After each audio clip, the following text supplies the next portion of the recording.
Hello mga kababayan, ngayon gagawa tayo ng tuna balls. Tara, samahan niyo ako hanggang dulo. Una nating gagawin, i-drain natin ang sauce ng tuna in can. Pagkatapos, lidgarin natin ang mga gulay tulad ng carrots at patatas. Sa isang bowl, ilagay lahat ng mga gulay tulad ng carrots, patatas, at isunod natin ang minced onion. White onions ang gamit ko dyan, pwede rin ang red. Pagkatapos ilagay natin yung tuna at lagyan nating mga seasonings tulad ng paminta at granules.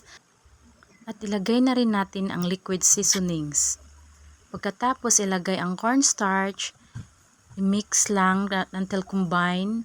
Tapos lagyan ng itlog, dalawa ang lagay ko dyan. Pero mas maganda kung isa lang para hindi masyadong liquid. Pagkatapos ilagay yung mga breadcrumbs. Mix lang natin until combine. Pagkatapos nyan, bilog-bilugin na natin yung mixture at magpainit tayo ng mainit na mantika sa mahinang apoy, medium to low heat lang.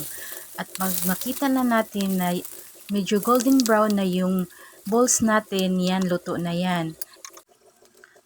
At ayan na mga kababayan, luto na ang ating tuna balls.